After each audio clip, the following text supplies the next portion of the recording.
มื่อพ่านมันใจได้ตั้งไม่น้อยมันกอดกันอยู่นั่นก้อยหนังเก่าเนื้อเคยย่ำนั่นนั่งซื้อมันก่อสังไรขี่ก้ามาตั้งในสิมือย่ำหนังนั้นเขาตั้งสองก้อได้อำหันนั่งซื้อมันขี่ก้าอยู่นั่นก้อยกอดกันอยู่เส้นนั้นก้อยเฮ็ดนั่นเสมันใจก่อสังไรปอกมาตีเฮือนเสมาห้องหาเมมันอยู่ที่เนื้อเฮือนนี่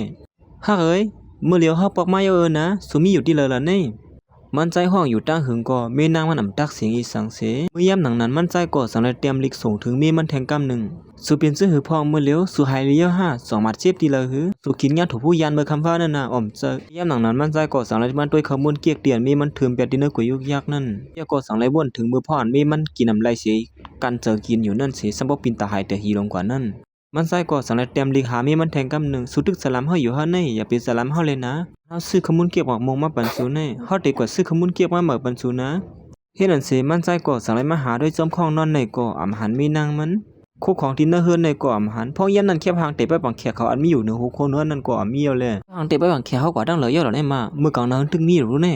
ด้วยสายงานเต้นไล่บ่ใครจัวหรอกนี่ย่านมันใจก่อนเน้นมาซอกด้วยตีของใส่ตื้อมีนางมันนั่นเขาย่ำนั่นเหมือนมันใส่ซอกด้วยเสื้อในก่อสปอร์ตแลผมว่าตั้งว่ากับตัวมีนางมันก่ออำอยู่เยอะเลยเปลี่ยนตุกเสือลงกว่าก้อยขี้มันเยอะบ่กับตัวเขาก็อำอยู่เยอะเขาส่องเยอะเลยมาย่ำหนังนั้นก้อยหนังเก่าสังมีเสียงก้นมาห้องอยู่ภายนอกนั้นมันใจก่อถามว่าเป็นมีนางมันได้สิเนียดมาเปิดพักตูก้อยกลับเป็นก้นมาส่งคู่ของขนาดนึงก้อยสุบอกมาเฮาในอ่อมเจ้าในเพลอมานั่นได้ก็เป็นนางซึ่งมันส่งมาปันลิกเปียดมันใส่นั่นก้อยเหมือนมันใส่มาเปิดด้วยมังเซที่นั่นก็และหันเป็นลีกอันไหนสิซัมปอตุกเสือลงกว่ากำเหลียวอยู่ยาวกวยคิลิงยาวหล่ะก็ไม่ได้ยาวก็สังไรหันลีกอันนั่งซึ่งมันเตรียมวางไว้ที่เหนือเผือนั่นแทงอันนึงเสเหมือนมันใส่อะไรมาอ่านด้วยลีกผืนในก็ซัมปอตุกเสือลงกว่ากำเหลียวแต่วันเหมือนในกว่าเฮาทั้งสองก็เตรียมได้ทบกันแทงยาวที่เนื้อลีกได้เตรียมไว้บัดนั้นมาได้ทำว่าได้มือย่ำหนังนั้นมันใส่ก็สังไรวนถึงเมื่อพ่อนเขาย้อนเตะไปบังแขกซ้ำกันนั่นมันใส่ย้อนไปบังเตะไปบังแขกซ้ำมีนั่นมันนั่นนะที่เนื้อสัตว์ปานเฮาในเฮาฮักสู่เสเปิ้นยาว่าเตรียมมันฮับเผาเทียงเอาย่านั้นมันใจก่อนเนียดจกพงมันขึ้นมาสิกับสืบหามีนางมันกำเหลียวก้วยกามันใจกับสืบซึ่งหือก่อดินเนอร์พงนั้นได้ก่อลาดว่าลุงกุ่งหม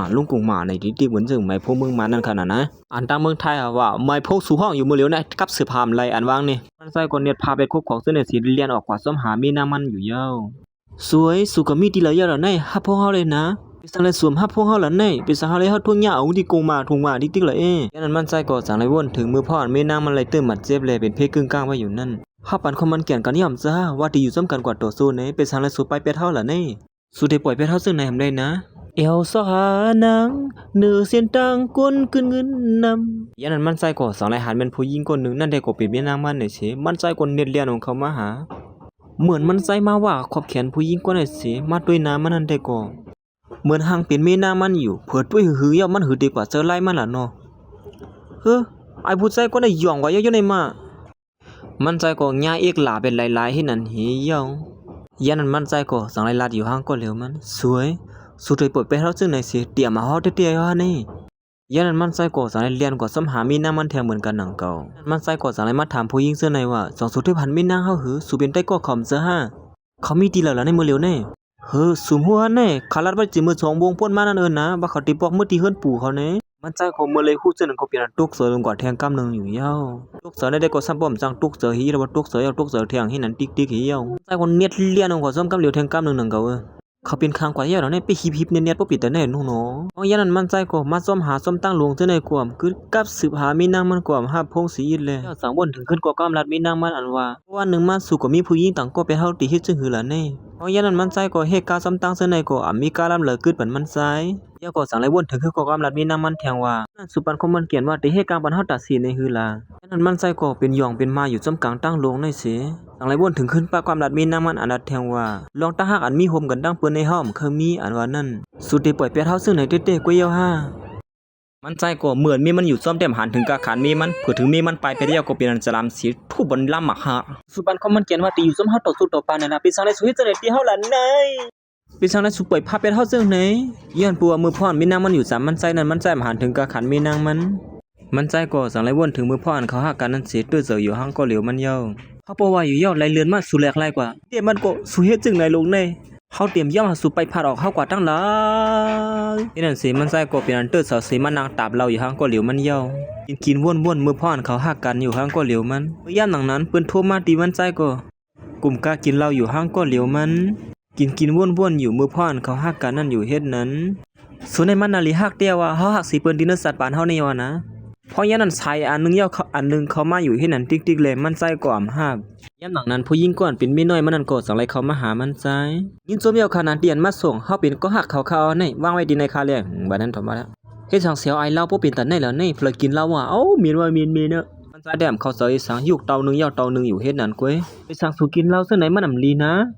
ก็เฮามีเงินน่ะเฮาก็ซื้อกินเหล้าซึ่งไหนก้อยบ่เฮามีเงินเดี๋ยวเฮาซื้อกินเหล้ากักขันอย่าเสียในนะเราลีนั่นนั่นว่านั่นน่ะเสียนั้นยาวที่ไหนเป็นเฮือนเฮานะเฮาเปิ้มีนางเฮาปอกมาหาเฮาขึ้นผู้หญิงคนไหนก็สังว่าจอกสู้หือที่ห้องการกับสืบมาหาสู่ตอนดาเดโฮมนาการกันดังเปิ้นให้สุดทำฮับพมหมดสิแล้วล่ะสุดได้ปล่อยเป็ดกุมนี่สุดซึ่งไหนก้อยยาวผู้หญิงก็เดี๋ยวสิมานั่งตามเราซึ่งไหนนะเพราะว่าเปิ้นมาหาทางพังสุเป็นซึ่งไหนเผาเด็กเข้าโฮมนาการซ้ำสู่ยาวล่ะผู้หญิงคนไหนก็หามันใจลุกขึ้นมาอย่าไปกินเหล้ายาวในอยู่แล้วก็ใครกินน่ะมันเป็นเหือสู่กินจังไหนมาในเขาตั้ง3วันแล้วนะเปิ้นกับสืบมาสู่ก็สู่ซ้ำบ่มฮับพงสิอีดเอาเป็นจังไหนสุดที่เฮ็ดจังเป็นโปลิงเหยาแล้วล่ะแม่นางเฮามีอยู่เฮาที่เป็นโปลิงเหยาก็เป็นปียันปื้อสังล่ะเป็นก็มันผู้สังเหรอฉะนั้นมันใส่กว่าเขาเสยสังที่นี่ไม่น้อยมันเสียอีปีน้อยมันปีนตาหายลงกว่าย้อนปัวเสถึงไม่หลงมันอยู่จังนั้นติ๊กๆดินเนอร์สุดในมีเขาอยู่ดันสิกำนึงก็ว่าเขา2กำก็ว่าเขาผู้หญิงคนไหนก็สังเลยให้แกงมาละติมันใจว่า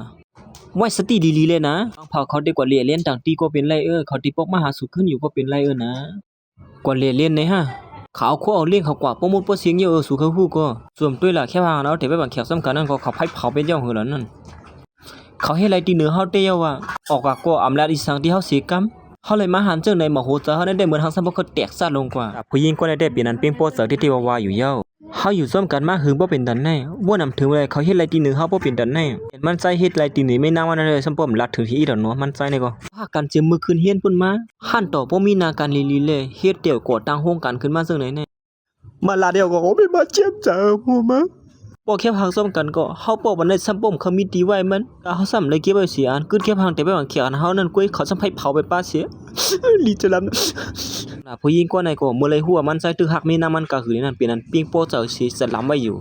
ยามนั้นจังไรหานบางสีอันวางไว้ที่เหนือพื้นนั่นสินั่นได้ก็เป็นนางซื้อมันเตรียมไว้ว่าเปียดกันในอยู่นั่นทางได้ลิเคนั่นค่ะก็ฮู้นะว่าคือเด้ผมว่าดังร้อนมันนั่งกว่ายาไปป้าล้วนที่เนื้อต้องนั่นเดี๋ยวมันก็เขาลงไล่มือลีเปียดย่อๆลงนี่สินั่นก็ล้วนที่เนื้อต้องก็ซ้ำป้อมไว้ย่อเขาตุ้ยเหมือนว่าเขาเล็บเต็มหู้จ้อมลงในเนี่ยกุมโอมหน้าผากเขาเฮ็ดนั่นเก้เมื่อสู่ใครเปลี่ยนซื่อนั่นก็เฮาติซอยแถมสู่เก้ติฮู้ลองเก่าเก้เพราะฉะนั้นก็สู่ในตึ้งที่ไรเป็นตอนดาเฮาก็เลยเก้เตรียมไรเป็นตอนดาเผอยิ่งกว่านั้นก็จังไรเก็บมังสินั่นเหยียดเข้ากว่าที่เนื้อโถงมันนั่นสิปีกไว้เหี่ยวแต่มันใจแต้มหาอีสังกุมโอมหน้าผากมันสิห้องไห้อยู่ซึ่งนั่นเก้ยันนั้นผู้หญิงคนไหนก็สั่งไรมาลาตีมันใจล้วนเข้าไปเบ็ดสู่กว่านั้นสู่เตอเสือเต็มเสือ5ต้องสู่หือแทงไรวันตั้งนานติมีปังป้อยนะนั่นติไรเป็นรองโฮมนาการเฮานี่นะเพราะว่าเฮาเลยโฮมนาการนั้นได้เข้มแล้วนั่นเด้มังพาเฮาติไรมักมีหลีเปลี่ยนนี่นะลองได้ถูกลีคัดจะสู่อย่าไปมากกุมห้องให้อยู่ซึ่งในเล่นนะ